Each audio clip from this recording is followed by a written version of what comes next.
What's up, everybody? Welcome back to another episode of the Barber Block Podcast, sponsored by Leonetti's Barber Supply. You know, we're here to inspire, to share, to educate, and uplift the community, as well as have real barbers on the show, real people, and have real talk, and just chop it up and just see wherever this takes us, and just be natural and authentic, and just feed off each other's energy. So today we have another great guest. Man, we've had some great guests on this show, and so, man, I'm excited. And this is another great person. I've been through your Instagram. All right, yeah. So you've seen a little bit. I've seen a little. We've never officially met in person, I don't think. No. But just trying to get to know you through your Instagram, and we'll just have a conversation. And so I want to welcome Corey London to the show. Yeah, man. Thank you Yes, for having sir. me on, man. Shout out to everybody that's been on before. You know what I mean? I think what y'all doing is dope, and I'm just glad to be here. Awesome. So let's just jump right in. So Let's do it. Tell us where you're from. Where are you from? So I'm from a small town in Texas, Waco, Texas. That's where I was born. That's where all my family originally lives. My pops is in the military, so moved around a lot as a kid. Spent most of my life in Southern California, in Oceanside to be exact. So really, Oceanside, California is where I spent most of my adolescent years, my formative years, like middle school and high school.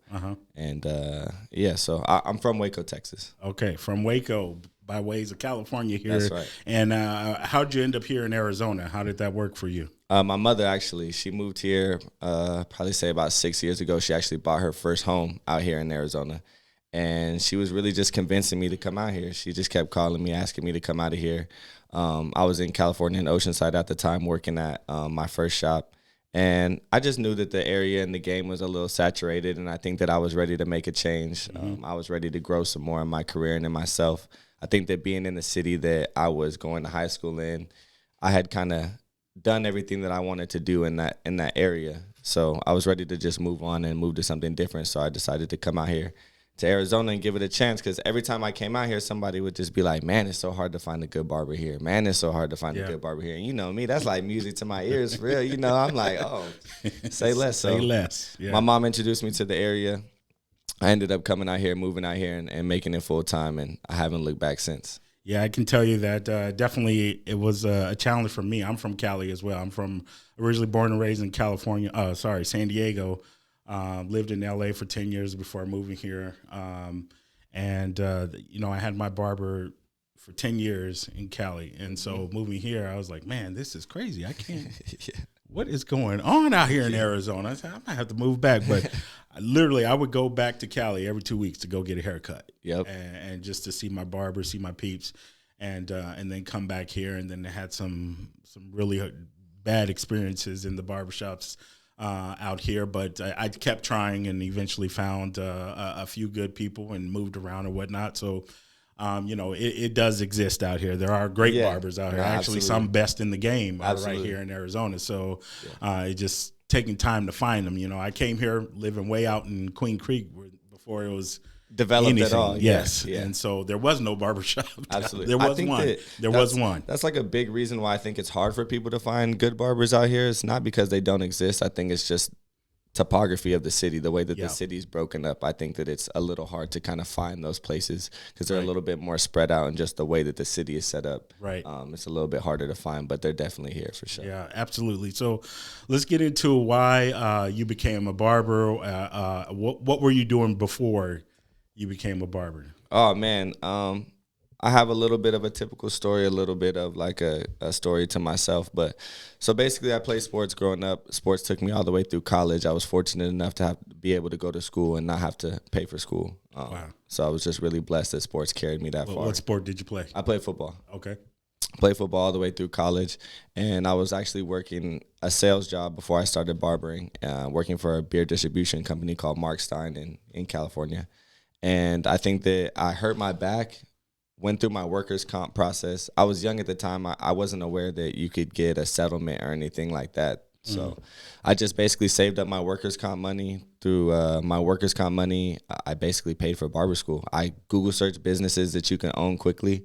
I had no previous barber experience, had no desire to cut hair, didn't really know any barbers or anything like that. So it was a whole brand new world to me. I just figured I could cut hair, And then in the meantime, if I wanted to do something else, go do real estate, go pick up another career path, that barbering would at least be a stepping stone for me to be able to do that as far as time and money, you know? So that was really, it was more of a logical reason for me to start cutting hair than it was for me like really a passion and a desire to want to do so.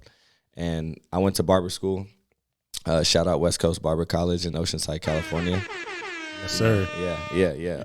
That barber school experience changed everything for me, man. I really fell in love with hair during that whole process. Like, I couldn't believe how quick I just took to the game. You know, I think that I was really just chasing perfection. I've always been that person who wanted to articulate myself through perfection, right? So I think that really in that desire of just chasing that perfect haircut, that's really was just the main focus at first, because I didn't really, the barber world was so small to me, right? Because if you don't know anybody in the game, you don't really know. You don't know how big it is. Exactly. It seems so small to me. I'm just looking at myself in my city.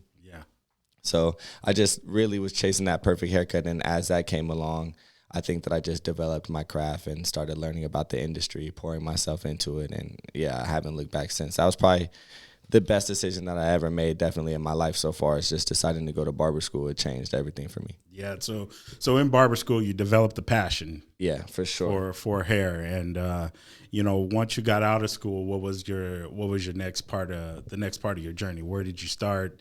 And, how did you build yourself at that point? Because coming out of barber school, you may not, especially you weren't doing this before barber school. Correct. Right. So a lot of people we know they were doing it in high school, middle school. So they built a clientele. So when they went to barber school, they came out already ready to go. So what was your process? What did you do to build yourself after barber school? I would say that I just had good motion in my city. Like, my name was in good standings with people, you know what I mean? A lot of people always knew that if I was trying to do something, or I put my name behind something, represented something, that they saw value in it and they wanted to be a part of it. So I think that I just transitioned that really into the hair game. I just hit up everybody that I knew. It was like, yo, give me an opportunity, you know what I mean? Come by the shop. I was fortunate enough to also work in the best barbershop in the city, hands down.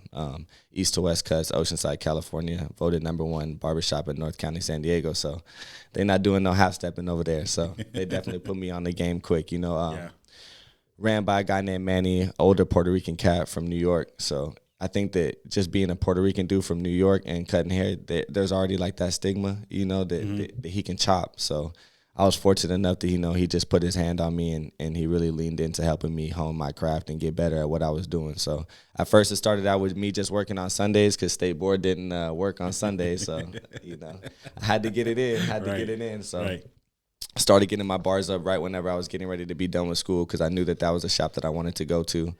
And, I started cutting. There was 15 barbers in that shop, so you had to be on it. You know, to be on your A game. Yeah, you can't sleep. You know, I mean, with 15 barbers in there, everybody has their clientele, but then there's walk-ins involved too. So everybody's fighting over walk-ins because everybody's still making their money. I learned in that environment that it was still friendly competition. You talk about the game and working in barbershops. I think that sometimes people get in competition with one another in negative ways, but I also think that competition is real healthy. It's healthy. It's healthy. I think that you need an ironing, sharpening, ironing like type of environment where absolutely. You have multiple barbers really trying to hone their craft and trying to be better than everybody, because it just continues to push that envelope farther and farther and farther. So that was my first experience as far as like cutting hair in a shop. And I think that without that experience, I don't think that I would have the confidence that I have, today, whether it be just talking to random people, putting my name out there, trying to get exposure myself, or trying something new in an environment where it may seem uneasy.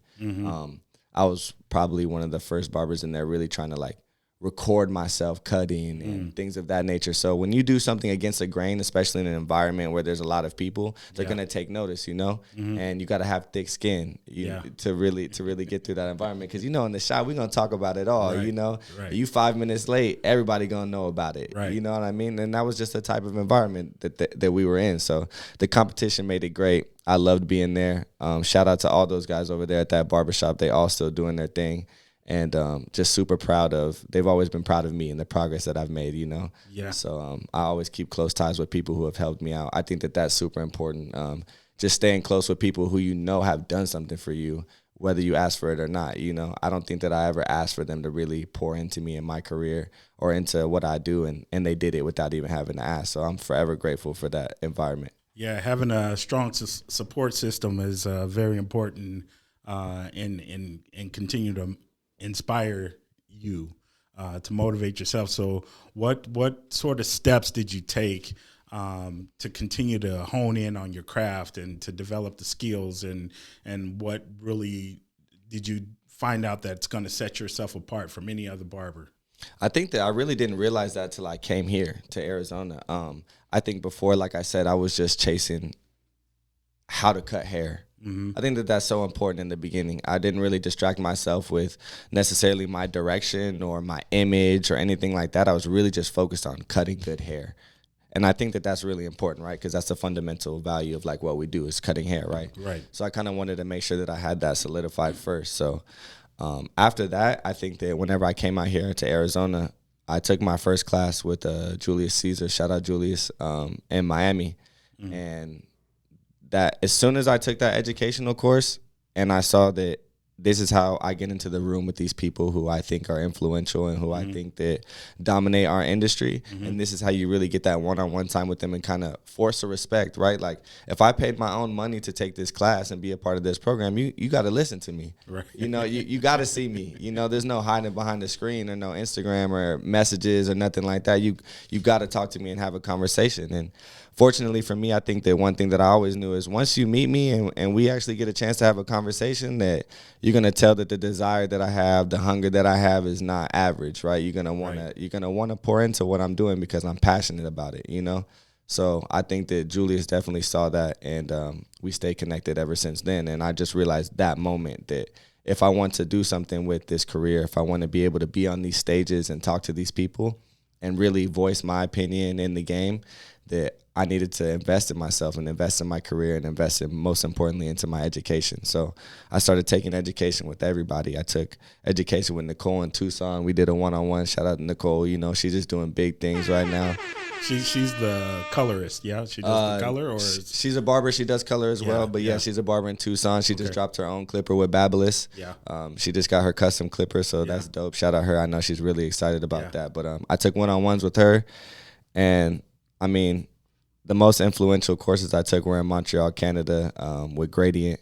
You know, I'll probably be a future educator with Gradient as well. You know what I mean? That's an exclusive for y'all. You know, that's news I haven't necessarily discussed yet. I've done a lot of work with Gradient, but we got some big things coming in the upcoming months. So definitely excited to share that with everybody. But the education changed everything for me. It allowed me to expand my repertoire as far as not just fading, to be able to do more men's precision cutting, technical cutting, more European, more style formed and crafted cutting, and personalized cuts for people. So once I took that first 5-day course in Montreal, I haven't looked back ever since then. Yeah. Changed the game for you, huh? Oh, yeah. It just provided me with so much opportunity, and it opened up my clientele base. So I think that instead of being focused on just fading or one part of my craft, I got to open up my career to so many more people. I think that having a diverse clientele is so important, and it's underrated. You know what I mean? To be able to touch multiple demographics and service multiple demographics is how you get your bread up. You know what I mean? You're not just limited. You're not pigeonholing yourself.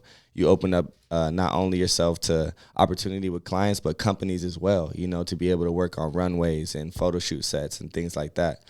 Because I think that that's really a big thing for me, is just to show people that there's more to cutting hair than just standing behind your chair. You know what I mean? I've been fortunate enough, blessed enough to go to London, to go to France, you know what I mean, to go to Canada, all paid to cut hair. And that's just been, like, monumental to me. Like, I was standing in front of the Eiffel Tower, and it kind of just made me emotional, almost like nobody in my family has ever even touched this soil before. Right. You know what I mean? It hasn't even, I saw this in history books growing up, but I never thought once that I'd be standing here and to be standing there in that moment because of hair. You know what I mean? It's powerful, for real. Yeah. So when you did these travels, going to London, going to Paris, what were you doing there? What was your purpose of going to those locations? So the first time was going to London. That was my first time really traveling overseas, paid to cut hair, and that was with Squire, the booking app. Yes. Shout out Squire. You know, they've definitely done a lot for me. Just noticed something in me very young, you know. and they took a liking to what I was doing and how passionate I was. And so I told them that I was going to London, and they're like, we would love to have you be a part of what we're doing. So I was able to cut on stage there twice in the 2-day event. It's called Salon International. They hold it every year. And I got to cut on stage with Hayden Cassidy, which she's a huge barber in London right now, based out of Ireland. And the second day I was able to be with Jay Majors and get up there and just talk about how Squire, basically helps me run my business and provided me with the opportunity to be there, so it was dope. So Squire definitely plugged me on that trip. And then the second trip was going to France, going to Paris, and it was Fashion Week while I was there in Paris, so it was like the time to be there, Right. And that trip was with Gradient, assisting Thaddeus, and he's the lead educator and founder of Gradient, and assisting him teaching a course there and a launch party as well for Gradient. So it was a dope experience. So you're international, and how does that feel? Like, I mean, you got a big cheese on your face right now, so I know it must feel good to have those opportunities, and you've got people who are watching you. And what would you say to those people? Like, they want that opportunity. What is it that you would offer to them to get to this level, or to get on that course? Yeah, I think that opportunity is not something that you wait for. There's never a right time for opportunity. You make time for opportunity.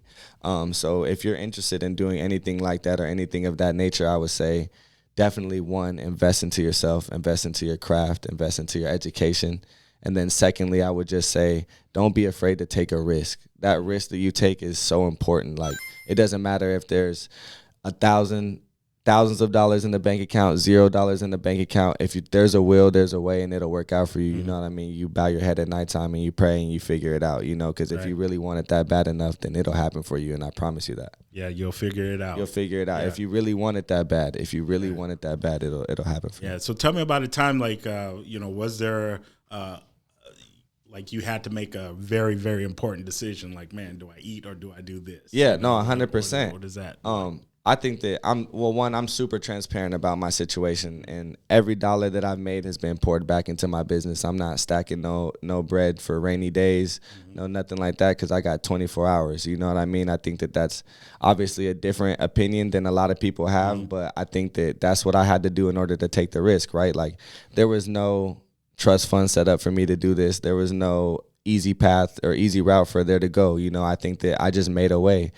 So if I got to eat McDonald's every day and I got to eat a McChicken every day of the week, because I know I'm going to Paris, I'm gonna eat it with a smile on my face. You know what I'm saying? I'm not sad eating that and eating that top ramen or whatever the case may be, is because I know it's for a bigger purpose.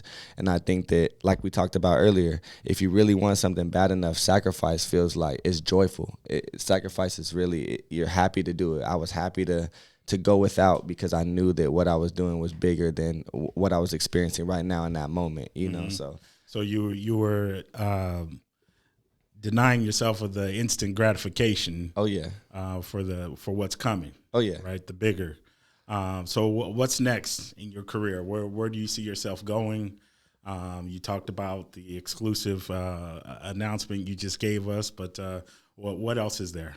I'm definitely looking at just becoming more and a better platform educator. I think that education is big for me, because education, like I talked about, really changed everything for me. So I know that everybody doesn't have the means that I necessarily had in order to go seek that education. So I find it very important for me to give that education back as much as I possibly can. So I think that just educating for me and allowing people to see the opportunities that I've had and provide that same opportunity for others. So, I mean, that's why I bring people like my videographer, I bring him everywhere with me, it's just not because of me just getting footage of me, but I'd like to put him onto any business that I put on. I got my guys in North Scottsdale, shout out Lost Boys Industries. They do all my printing, all my clothing and merch stuff. And because of them, I'm able to come across as more articulate, and I put together bigger things by forming a team around myself. So just continuing to form that team. Yeah. I think that you can't do it alone. I think that it takes a village. even relationships with people like y'all. You know, without these relationships and really forming meaningful relationships, then I don't think that it's possible for me to do the things or execute the way that I do, you know. So continuing to just hone in on my team, build them up as well as I build myself up, and continuing just to create. I'm not a barber that's just on Instagram. I really do this. I spend a lot of time looking into hair outside of just me being in the shop, right? So I'm trying to find new trends. I'm trying to find new hairstyles. I'm practicing my craft when I'm not there. I got mannequin heads at home. I got mannequin heads at the shop. And I just think that you're just going to see a lot more work from me, a lot more travel as well. We have some international trips lined up this year. This episode is brought to you by Leonetti's Barber Supply. We've been in the barber supply business since 1968, helping barbers deliver their best haircuts. We're located at 1633 East McDowell Road, Phoenix, Arizona, 85006. We've got everything you need. We've got your clippers, we've got your trimmers, we've got your disinfectants, everything you need to help you deliver your best haircut. Now let's get back to this episode.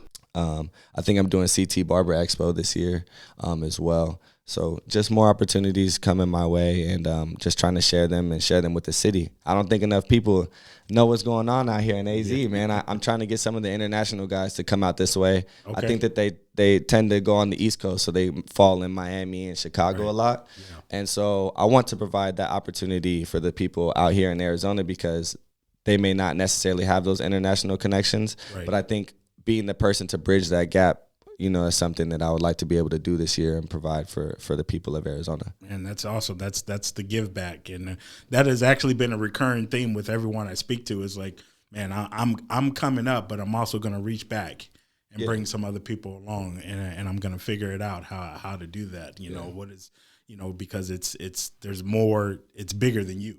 100%. The whole purpose of you being in the position that you're in, and you talk about a lot about education, and that's what got you to where you are. What is it you want to educate about? Is it a specific skill? Is it about business, or where do you want to take your platform for education? Okay, so this is my hot take. I think that what we do doesn't truly get enough respect. I don't think that our industry, the barbering industry itself, gets enough respect for what we do. And I think that my biggest goal is to change the respect value of what we do. So I want to bring a lot more professionalism to the industry. And by doing that is changing the shop layout, changing the way we consume, right? How the industry is looked at, how we consume the work and the craft itself. And I think that by doing that, if you were to walk into an establishment and tell somebody, I'm a hairdresser, a women's hairdresser, okay? I charge $100 for a cut. That would be average. Right. It'd be understandable. People would nod in acknowledgement. Even if they're not connected to hair, they would understand what that means. Right. If I would cut men's hair and I were to walk into that same place and say, I do haircuts for men for $100, they be like, that haircut better walk for me, talk for me. You know what I mean? Where's the goddamn sound effect? Yeah, come on, man. Their haircut better do something for me, you know? And so I just think that the reason why and the reason that is because of the respect value. Right. You know, there's not enough respect on what we do. So I think for me it is pushing everybody around me and pushing the boundaries to provide a better opportunity for everybody else who will eventually come into this industry. Yeah. And I think that the way we do that is by just being better professionals. Yeah. So are you based out of a shop now, or do you have your own shop? Are you in a suite? Or I have a private space in North Scottsdale. It's definitely more of like a photo studio setup, not really much like a traditional shop. Okay. So there's a backdrop and lighting equipment that I cut in front of every day. But that's just mostly because that I know that whenever I'm creating with an intent to produce content. And so just always being ready to have that content available for me at any time, whether I have Destry with me or not, to still be able to create the content and still it be visually pleasing and match my own aesthetic and the vibe that I have. I think that, like you saw on the Instagram, the way I post is definitely a little bit more unique, a little bit more cinematic. So it's just something that I like to do, and it's something that I prefer. So that's why my setup is the way that it is now, and I think that it'll continue to grow. Yes, yes. And so I see a lot of scissor work. Oh yeah.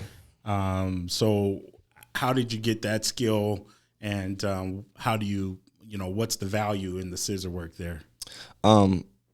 So my scissor work really came from taking the Gradient 5-day courses. So I took the Gradient 5-day courses 2 times in Montreal, Canada. And that scissor work, basically, I knew that there was a need for it and there was a lack for it in the industry currently. So I knew that people out here in the United States, not even just in Arizona, were extremely fade focused. I think that nobody can touch us in fading as far as internationally. Okay. They may come for me for that, but that's my personal opinion. Personally, I think the U.S., we got it as far as when it comes to fading. But I think that where we were lacking was that fundamental education as far as scissor work and shear work and creating custom hairstyles and unique looks, more editorial. And like I said, just opening up that demographic, right?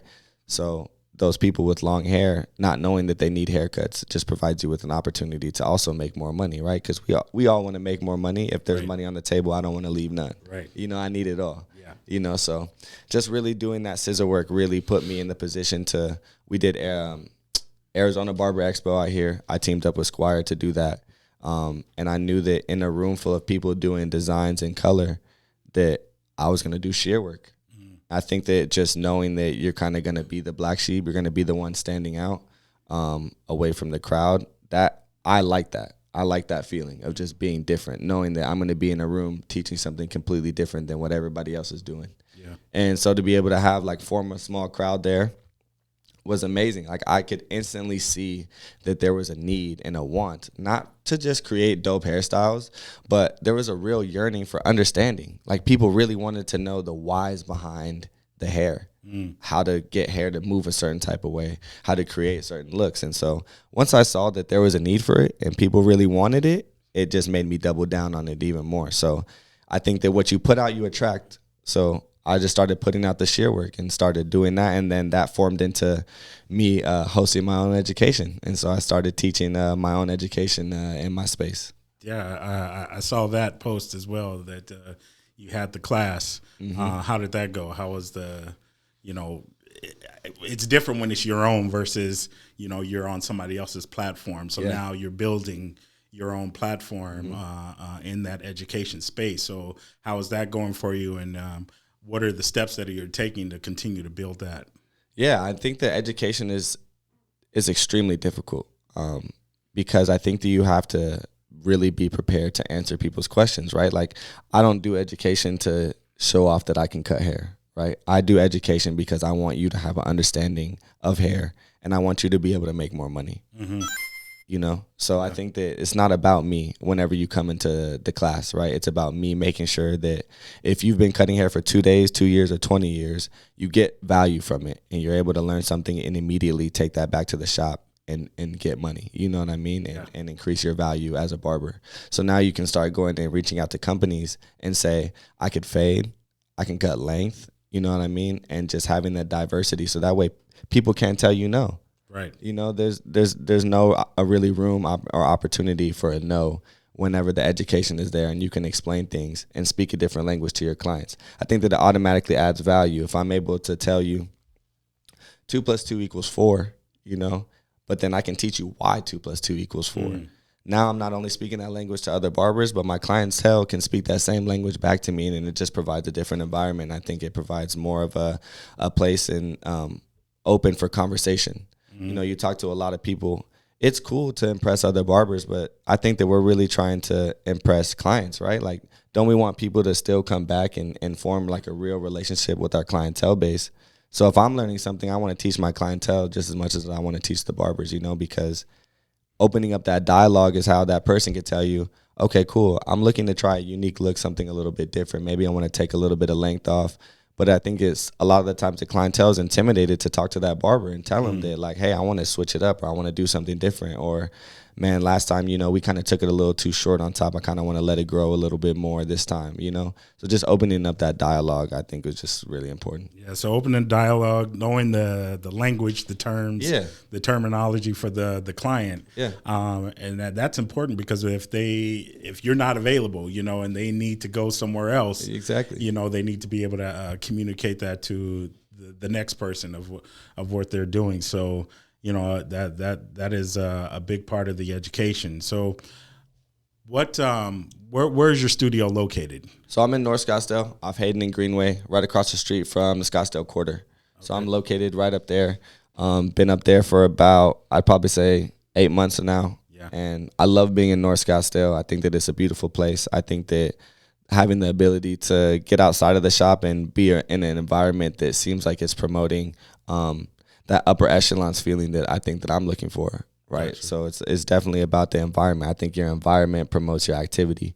So, if you want to be in a place, if you're in a place right now and you know that you're not a good fit for that place and you want more for yourself, definitely don't be afraid to go out and find more and find better because it's out there for you, Yeah. You don't have to be stuck in that barbershop. You don't have to be stuck with an environment that you don't like and you don't appreciate, because whatever you're looking for is out there if you just got to search for it, right? I think that a lot of people feel limited, like I owe these people something in this shop. But at the end of the day, if they really love you and they really support you, they'll always support you. And it won't be a matter if you're inside their shop getting them money or not. They're going to want to see you progressing your career.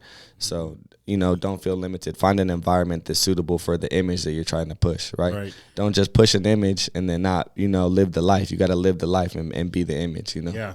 Yeah, and that's one thing I'm a big believer in, is that whoever comes in through my path, my goal is to help you. What can I do to help you to get to your next destination? Because I know right here is just not it. Mm-hmm. This is a good start and this is a good jump off platform, but where are you going next? What's your next goal, right? And so, and how can I help you get there? So are you still in high school? Okay, how do we get out of high school? Are you in college? Okay, how do we get through college? Yep. What can we do? Okay, you want to learn management? You want to learn retail? You want to learn accounting? What is it that you want to do so that we can get you to your next stage? Because I believe that there's still a whole lot more people coming behind you that I need to touch, 100%. And get them to their next place. So, that's me. I just want to be that middle person, right, to get you to your next, however I can impact or, attribute to your next success. That's my goal. And so with that being said, how did you get your name? Oh man, Corey London. Oh, this is actually a really cool story. I don't think I've ever really shared this story like publicly. It's pretty close to me. So basically, growing up, I'm the oldest of my mother's 4 children. So basically, my mother and father got together, separated before I was born, and I grew up with the 2 middles, my brother Devin and my sister Taryn. I grew up with their dad, and he's my father, to this day, and I'll never take that away from him. But London is actually like my biological last name, so I didn't meet my biological father until I was a freshman in college, and I got to meet a whole new side of my family and started just being a part of those people's lives, and just through meeting them and talking with my biological pops, just getting to know him. I think that's why I took back on like my biological last name.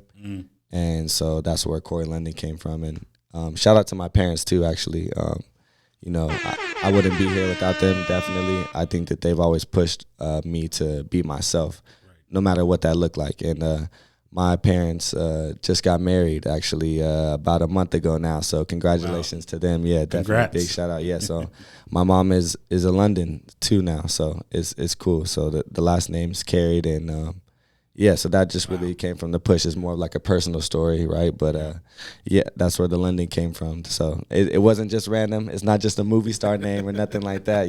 It's really my name. So I just switched back over to my biological last name. Okay, cool. Because it's like, well, maybe it's because he went to London and Paris. And he's international, but there really is a meaning, a strong, powerful purpose and meaning behind the name. So that's awesome. Awesome. So outside of barbering and the education and those things, what do you like to do for fun? What does Corey do when the camera's off and you're just by yourself? What do you do? Yeah. Well, I mean, honestly, I think that I really just enjoy. I love going to the gym. I think that my habits really have promoted everything that I've done up until this point. Strong habits produce strong people. Mm-hmm. So I'm pretty habitual outside of like the shop. So I just enjoy going to the gym. I have a dog. I love taking her on a walk. I love being outside, just giving myself a time to be a free thinker. And investing into my craft as well, looking into new products and things like that. And then when I'm off and unplugged, I try and be off and unplugged. So I live right by Tempe Town Lake. It's a beautiful town, like, to walk around. So just really try and get outside, spend time with the people around me. That's the time when I really get to check in with people. During my week, I'm kind of busy and I'm focused on hair. But I think that it's important to check on your people. Mm-hmm. I don't think that everyone calls their people enough. Life is real short, and I've experienced that a lot. Mm-hmm. So I think that that's when I get my time to reach out to my friends, reach out to my family, kind of tap back in with everybody, make sure everybody's good before I start my week again, and I get back to the grind. So I just like to check in on those people, spend some time with people if I can, take care of my priorities. I keep it simple, you know what I mean? Yes, sir. Awesome, man. Any last words here before we cut out here, and anything inspiring you want to say or anything you want to share? Yeah, I just want to say, first and foremost, thank y'all for having me on. I really appreciate it, talking about my story. You know what I mean? I think that what you guys are doing here is super important and super impactful, and I look forward to seeing everybody's episodes. It's just really dope. I don't think that this happens enough. So for y'all to be doing it, it's really jet setting, and definitely pat yourselves on the back. And then on top of that, man, I just like to say, for everybody out there who is looking to do something with their lives, no matter what it is, hair-related or non-hair related, don't be afraid to take a risk. Bet on yourself, go the longest mile for yourself, because at the end of the day, it's going to pay itself back. Just walk with a little bit of faith, and that is what I'll leave them with. Man, that's awesome. So great words of wisdom. Definitely some gems dropped during this episode, so we appreciate you coming by, man. Of course. It was nice meeting you, and I'm sure we're going to be doing some things together in the future, no doubt. And so thank you all for tuning in to this episode of the Barber Block Podcast, and we look forward to seeing you and tuning in to the next episode. And again, we're here to inspire, to share, to educate, and also we have real barbers, real people, and real talk, right? So we want to share everybody's story and inspire others and uplift the barber community here and worldwide, really. So wherever this takes us. So thank you very much for tuning in, and we are out. Peace.